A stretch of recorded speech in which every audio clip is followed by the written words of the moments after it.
Thank you in advance for joining this AIPM session this evening. As I said earlier, my name is James Bawtry, and what I'd like to do to start with is to acknowledge the Gadigal people of the Eora Nation, because I'm here in Sydney, and I'd like to acknowledge the broader traditional owners of the land throughout Australia and recognise their continued connection to land, water and culture. And I'd like to pay our respects to elders past, present and emerging, and those that are with us here today. So this session, we are covering two core topics, and then there's a Q&A at the end. So the two main topics are, we talk about the registered project manager, so the AIPM assessment process, as well as the AIPM training courses as well. So for those of you that haven't met me, my name's James Bawtry. As I said, I've been a member of AIPM since 2003. I'm a fellow of AIPM now and an assessor as well. I became a CPPD many years ago, and more recently CPPE, and I've undertaken a number of assessments of various levels, which I'll talk about this evening. I'm also an approved trainer in a number of different methodologies and frameworks. I've been a trainer and educator for over 20 years, and also a university educator for over 10 years. And I'm CEO and founder of a company called PM Logic. And PM Logic is two things. One is a certified B Corp, which means we're for purpose. And we're also an AIPM registered project management corporation, so an Reg PMC. And that's one of the certifications that's available to you as well, which positions PM Logic in this case at the forefront of project management. This accreditation is the validation that we have that purposeful and a unique approach to delivering projects and programs. So for those of you that are new to AIPM, AIPM is the Australian Institute of Project Management, which is the leading professional body of project management professions in Australia, and it was established in 1978. So there's 5 different services that you can see in front of you.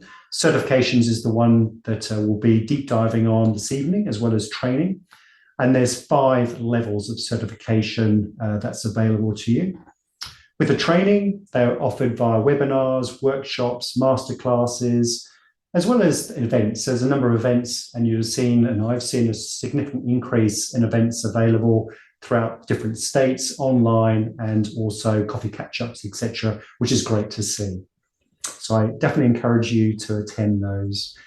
From a member's benefit perspective, you can gain access to resources. There's discounts of the training as a good example, and opportunities to connect with other professionals, project management professionals in the field. From an advocacy and support perspective, AIPM advocates the project management profession and provides resources to help members succeed in their careers, such as this Reg PM that we'll speak about. And then the reasonably new addition is organisational development. So AIPM has been undertaking assessments at organisational level for a while, and it's refreshed this assessment and undertakes PMO assessments, organisational maturity in project programme portfolio management. And you would have also seen recently an announcement from AIPM talking about supporting the ACT government with developing their project management framework. So into the first topic, which is Reg PM. So what is Reg PM? Reg PM is a registered project manager, and it's a competency-based certification. And I'll talk more about competency versus, so qualifications versus tests a little bit later, comparing other certifications that are available. So why do a Reg PM? So Reg PMs are designed and recognised as real-world validation of project management skills. It's a national standard, so it's recognised by employers like PM Logic. We recognise people who have been through the Reg PM process as competent at those levels that they've been certified at. There's also, it demonstrates knowledge. So it's not a course, it's more an assessment that you are competent at a certain level, whether it be project management, project director, etc. And it, as well as also aligning to best practices in project delivery.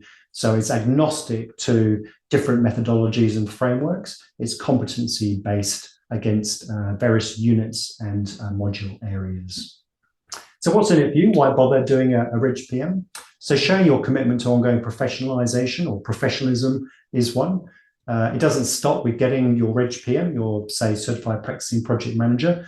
You then, as a member, would need to continue your professional career development and education through continuous professional development. And there's points that are required for you to obtain 73 years by attending conferences, events, and things. So keeping yourself current in what's happening in project management. It differentiates. So if you're looking to move jobs, get a promotion, having a Ridge PM proves that you're competent in project management and the various levels versus somebody that doesn't have that. It's also nationally and globally recognized. So there's a number of Ridge PM certified practitioners that are working in organizations that recognize that outside of Australia, and there's members outside of Australia as well. And it can be aligned with organizational capability frameworks in both public as well as the private sector as well. So why does it matter? So Ridge PM is recognized and often required or preferred by, for example, Australian government departments, particularly defence and infrastructure. Large organisations such as infrastructure, building companies, as well as some state agencies include Ridge PM in procurement and panel eligibility criteria. Who's it for? So this is where the levels start to come in. So there's a number of different levels in Ridge PM, which I'll get to in the next slide. Who's it for is for project professionals, such as coordinators, managers, senior managers, portfolio executives, those seeking formal recognition of real-world experience. As I said, it's competency-based, not just a test or a quiz. And organizations wanting to benchmark their internal talent allows this to, again, it's competency-based, so can align to a professional development framework. So I've alluded to the certification levels. Here's, and you may have seen this on the AIPM website, it has this triangle here defines two sets of competencies that you could go for if you haven't already, or if you've got a competency, climb the ladder to the next level. So the competencies are, if you're looking to certify yourself, choose the standard Ridge PM. So this, for example, if you're a practicing project manager and you're looking to get that certification, then the CPPM is the one for you. If you're looking at an organizational level and you're improving the maturity of the organization through developing capabilities such as project program, frameworks and methods, then the capability-based, which is on the right-hand side, is for you. And there's no reason why you can't get both. And in fact, there's incentives for you to get both. You don't have to pay twice. There's an initial assessment and a bridging course that will allow you to get the competency-based or the capability-based, I should say, certification if you've already got a standard Ridge PM. So each level corresponds to increased levels of complexity, leadership, and accountability. So how does it work? So here on the AIPM website, and we've popped a QR code to make it easy for you to find this link. So you're welcome to go in and take the test. It's a quiz, it's free to undertake, and it gives you guidance around what level you should be aiming to apply for. So if you're working in a project as an example, and you're looking to move up the ladder to become a project manager, but you're not there yet, you're supporting the project manager, then probably what's called a CPPP is the right level for you, Certified Practicing Project Practitioner. If you're running projects and you have to have at least 2 projects that you're running, then CPPM is the right level for you. So this is the guidance that will come out of this quiz. The other things you have to do is, once you've undertaken the self-assessment as to where you are, become a member of AIPM, and then you go through and apply for your Ridge PM. AIPM will then guide you through the process. They'll allocate an assessor to undertake your assessment, and you're given 6 months to complete that assessment. And what you get is something called an activity record book. So the assessor will provide you this record book, and that's where most of your information is captured around the competencies on these 2 projects that I mentioned.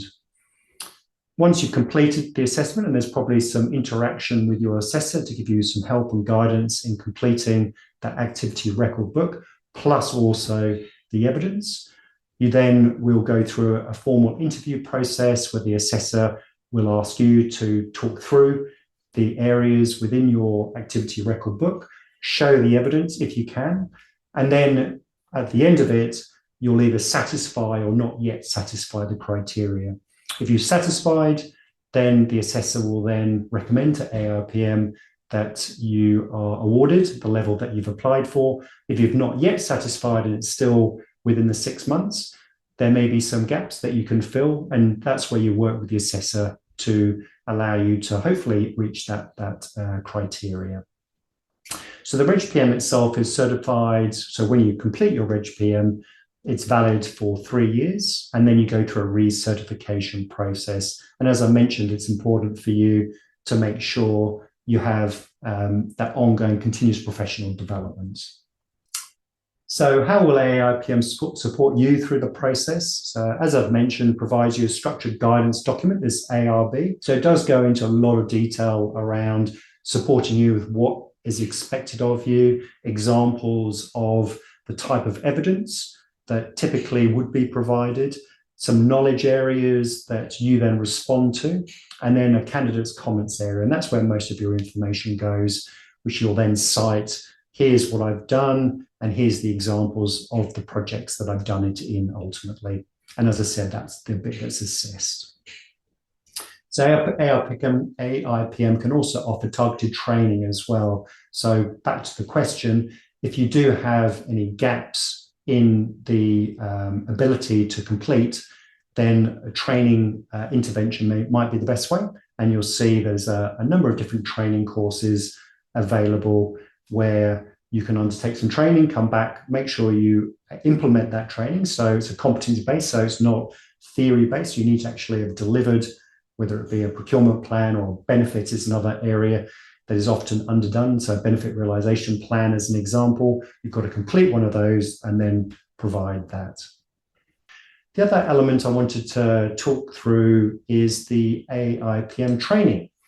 So this is relatively new. And what AIPM training does is an advanced project management skills. And you'll see that there's a catalogue of a number of contemporary courses that's available with essential knowledge skills. And the intent of these is to help you professionals sharpen the saw, I like to say, to continuously develop your skills in areas provided by AIPM. So they've been selected by AIPM as skills and knowledge that are important to obviously success of delivering projects, programs, and portfolios. So the curriculum covers emerging trends. You may have seen one on data-driven decision-making that's coming up in the near future. And it's practical as well. So there's a number of exercises that the courses go through, ensuring that those that graduate from the course excel in real-world scenarios. So again, there's a QR code here that we're sharing that will take you to the website, and the link on the website. You can just search AIPM training, it should come up as well. And on the right side, you can see there's a number of courses that we've just taken a screenshot to show you. Everything from that applied decision-making, project leadership, which is coming up soon, assumptions management, benefits, be radical, building robust business cases, developing project and program evaluation reports, estimating planning, ethics in project management, which is my personal view and a really important area, governance of projects and programs, managing complex projects, and the list goes on. So AIPM training itself is targeting multiple different levels. So it's for ultimately for individuals, but also for teams, as well as managers and sponsors. So it's not just restricted to project managers. It can be for team. There's a number of foundation courses, Foundation to Project Management is an example. So that's aimed at those that are coming into project management or maybe are an accidental project manager and looking to understand some of the best practices associated with project management. And then at the top level, the sponsors. So this is where, again, often sponsors are accidental sponsors. They've never received formal training. So there's an opportunity for those sponsors to gain training in what is better practices around sponsorship. There's a number of testimonials from the training that's taken place so far, and I'll read them out to you. So the first, I gained the ability to strategically coordinate diverse teams and resources to deliver impactful results under pressure. Second, lots of opportunity for student engagement with the instructor, and it was engaging. Third one is, as someone who is starting in their PM career, project management career, learning the fundamentals I found beneficial, and everything that was presented was knowledge to me. And the final one, the course helped me connect with different elements of project management together and understand the key elements of preparing for a project. So some of the other questions, and one that I'll go into a little bit more detail, is around complex project management. So there's quite a bit of debate in the project management industry around complex project management, and is complex project management a separate profession? And so AIPM's view is complexity is an inherent part of the project management process, not an external discipline. So all projects, regardless of size, scope, contain varying degrees of complexity due to the success factors such as multiple stakeholders, interdependencies, resource constraints, and evolving risks. So navigating complexity is a core competency as a professional project manager who are trained to respond to uncertainty, balance competing priorities, and deliver outcomes in dynamic environments. And I'm seeing significant increase in complexity with obviously AI emerging, impacting our profession. And so I see the need to respond to those emerging requirements, which is one of the traits of a complex, the unknowns. It's one of the traits of a complex project. So I'm seeing complexity becoming more important in standard project management. The other thing that I'm going to chat to you about is something called Project Propeller. And that's because it's something that AIPM does that probably is not that well known or understood. So Project Propeller it's a scholarship, and it's for students aspiring project managers and early career professionals to advance their careers in project management. So you may have seen that there was an application process that completed recently, and two were awarded. So there was a couple of people awarded the Project Propeller, which gives them membership, it gives them the certification, and a whole heap of other benefits as well. So it's really AIPM's way of giving back to the community, the future leaders, to support them with resources, mentoring, and opportunities as well. So there's a link here that we've included for you to go to Project Propeller, and you can get more information there. So looping back to the why RegPM, which is probably the reason why most of you are here. And so here's a comparison of the RegPM versus some of the other better known or well-known industry certifications and qualifications. So RegPM is a competency-based qualification, as I've mentioned, whereas PMP, so the project management practitioner, is an exam or knowledge-based, as well as Prince2. So Prince2 is a method-based, and I'm a Prince2 trainer, and it's an exam that individuals will take, or there's two exams that they take, which test their knowledge ultimately.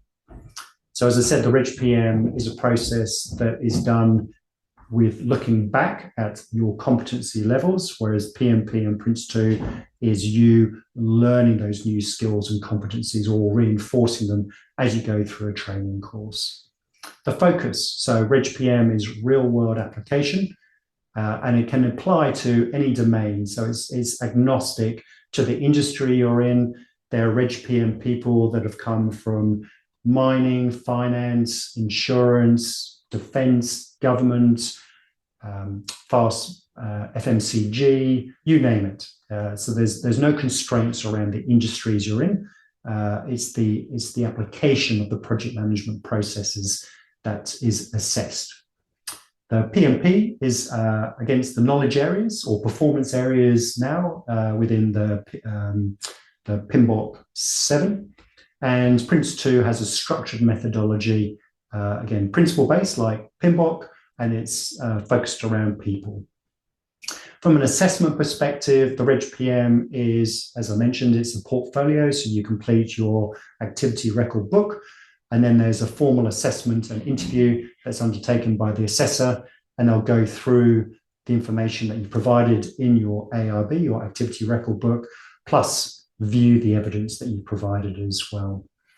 A PMP, that's an online proctored exam, as well as the Prince 2. And then from a recognition perspective, the Reg PM, as I mentioned, is the globally recognized certification, especially in Australia and Asia Pacific. And PMP and Prince 2, so PMP is global, and the Prince 2 is global, especially in the UK and Commonwealth countries. And then the final element here is the maintenance. So the Reg PM is a 3-year recertification process. The PMP is a 3-year PDU, and the Prince 2 is a 3-year renewal. So when the other certification that I would like to share with you as a comparison is the CHPP, the Chartered Project Professional Certification.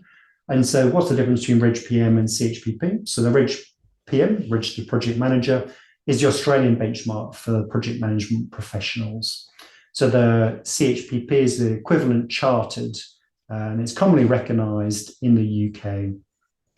So from a Reg PM perspective, Australia's professional certification bodies are structured as member-based organisations, so different governance models and independent to royal or government charters, whereas the CHPP, that's awarded based on a royal charter by AIPM.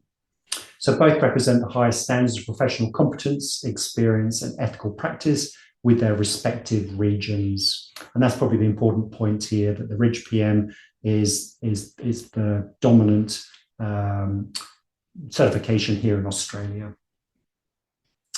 So that's the comparison between the Reg PM and PMP, Prince 2, and CHPP. Please also go to the FAQ section. It's all in one place, so you'll scroll down. So when you arrive at the FAQ section, you'll need to scroll down to see the Reg PM area. So from an overview perspective, what we covered off this evening is we talked about the Reg PM process and the training. My recommendation is, if you're interested in the Reg PM, is to jump on the AIPM website, go through that assessment. There's great guidance around the process. You do need to be a member when you apply. So from a membership perspective, if you're unsure, become a member, then apply, but speak to the AIPM, they can guide you on that. If you're coming into project management, there's a fundamentals course. So that gives you an overview of what is project management, various definitions of a project and project management, and then it goes into some of the practices, project management practices, such as planning, risk management, benefits management, etc. So that's probably a good starting point. If you're more experienced, then there's the complex project management course, there's risk management, so there's a number of different courses available. So it really depends on what you're looking for. And again, the training team are very friendly, and they'll help guide you as to where to best start if you have questions. That's it from me. Thank you very much for your time, and please do reach out to AIPM where you have any additional questions, and I look forward to seeing you hopefully at an AIPM event in the near future. Thanks, everyone. Good evening. Bye-bye.